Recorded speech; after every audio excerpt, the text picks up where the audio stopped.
morning, sir. Good afternoon, everybody. Good afternoon, the Ambassador of Mexico, and also Trade Commissioner from the High Commission of Canada, and everybody else. Those people who saw me last week at the DST presentation, there will be no drums this presentation round. This is slightly a bit more serious. Just to give you a bit of background, AGT is the largest supplier of value-added pulses and staples, food and food ingredients in the world.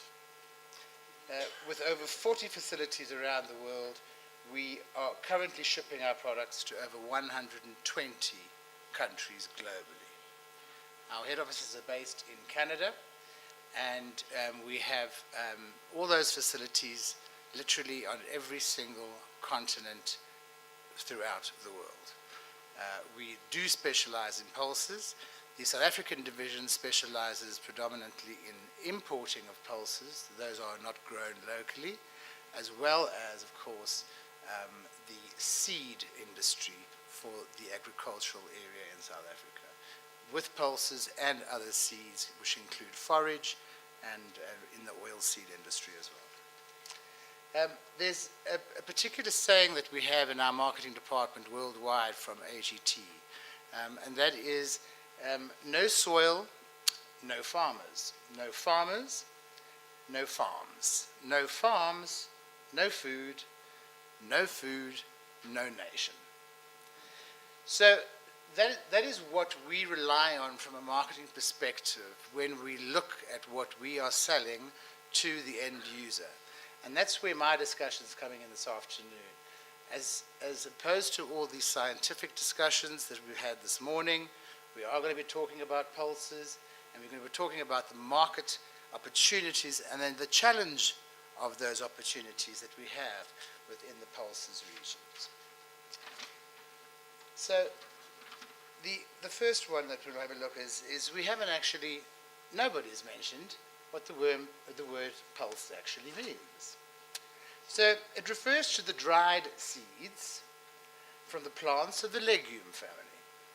The dried peas, the dried beans, dried lentils, and dried chickpeas.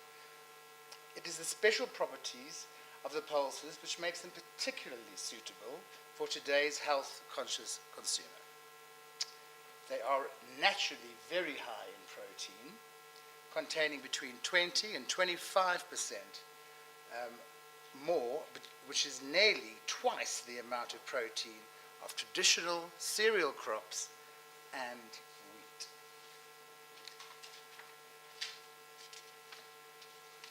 Today we're going to have a look at a couple of different pulse properties in the marketing sector, which is demand, lifestyle, alternative sources, innovation, marketing support and claims, keeping it simple, some nutrition, affordability, environment, uses and applications. It looks a lot, but it's not that lot. Okay, let's discuss some properties on the demand side.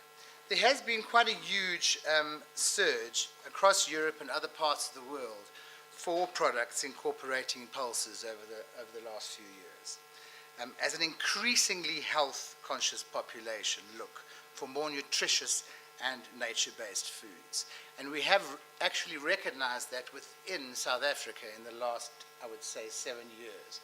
Being in the processing industry ourselves and supplying to supermarkets under private label practices, we've had a bigger expectation and demand from those supermarkets, which obviously the demand is related from their consumers and customers.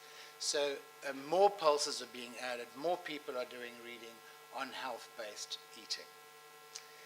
The second thing I'd like to talk about, which relates to the demand, is the lifestyle. So as part of the healthy lifestyle, the trend, there is a growing consumer interest in nutritious foods that are high in protein. So adding pulses, pulse flours, or proteins is a great way to create high protein foods, whilst also enabling manufacturers to reduce the dairy or meat content of their products. And from there what we mean is AGT obviously using Pulse as their main base, have a huge